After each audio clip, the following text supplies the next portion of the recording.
teacher trainer, and I'd like to talk to you today a little bit about how a substitute teacher can keep students engaged, whether they, no matter what sort of situation they may face. If they try some of these strategies, I think it will help them. The first one is when you come into the classroom and you look at the lesson plan, break it into, say, 3 or 4 activities and write the approximate time for each one on the board so that, and if you use a timer, it will help you, prevent you from running out of time and not getting maybe through all the activities that you need to get through. Number 2, observe students as they come in. It can give you a lot of useful information. For instance, if one student seems to be particularly noisy, potentially disruptive, give them a task. Ask them to hand out papers. This can maybe meet their need for power, maybe more attention, but it could be a helpful thing. Thirdly, and importantly, I think, is you as a substitute teacher need to have your own rules. They should be few and very specific. I'll give you an example of one that I use, and it is important to post it, write it on the board. If you have a question or a comment, I want you to wait and raise your hand. Sounds pretty simple, doesn't it? But you know what happens? Immediately, students break this rule. And the best thing to do is just stop, wait till it's quiet, and then ask, does anyone remember my first rule? And have them tell you, or just simply point to it. You might have to try this a couple of times before they believe you really mean it. One that I think is very important is to use a silent signal of some type and establish it right from the beginning. Why would you need a silent signal? Well, there are going to be times when you need to stop them. You need to give them more information. And if you are trying to shout over students, this will simply waste your energy. So use something like as simple as turning lights on or off, maybe a simple bell, and it does need to be age appropriate. But don't forget, it is a valuable classroom management tool. A fifth one that I think is well worth doing, and it could be included in the lesson plan, but if it's not, use a warm-up. And this you need to write on the board. And this is the very first thing you want the students to do when they come in the classroom, and it will be 3 to 5 minutes. It can be a simple question. It could be a quote related to the subject matter. For instance, you could say, well, write down 3 or 4 things you know about this subject and give me some examples. And then you share that briefly. And what that does for a substitute teacher is it tells that sub what their prior knowledge may be or not.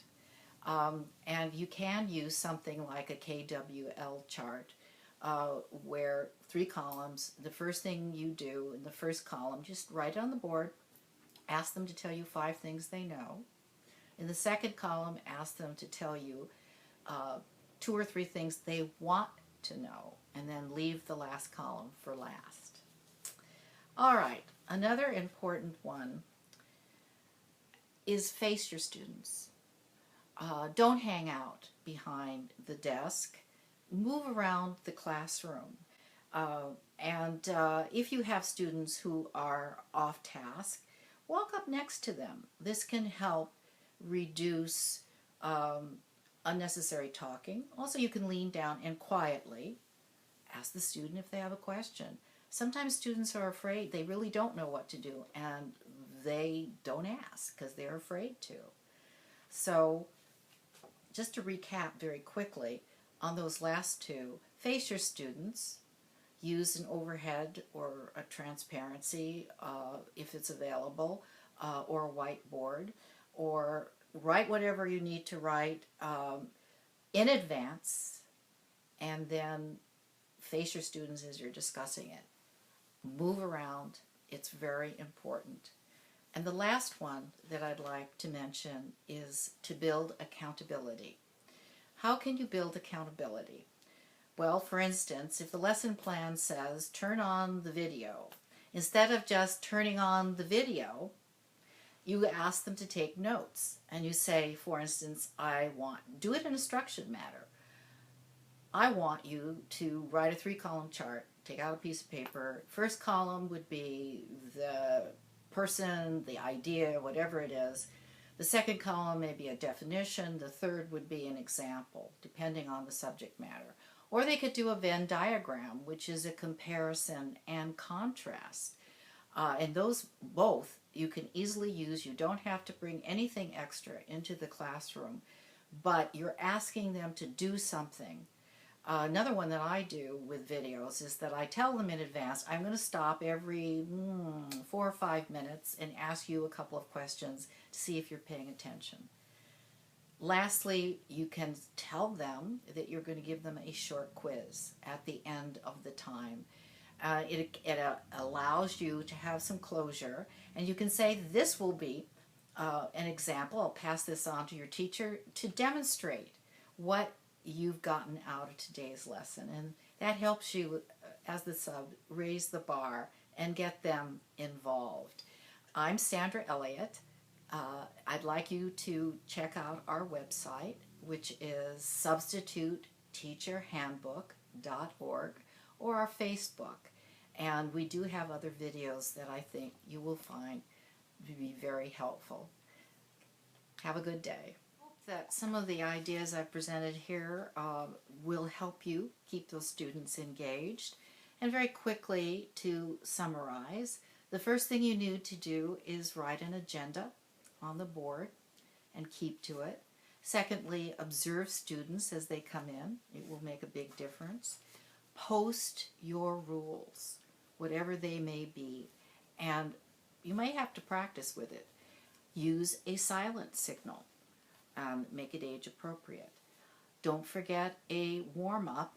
Very first thing that they need to do for 3 or 4 minutes, whatever fits the subject matter. Move around the classroom. This will help keep students on task.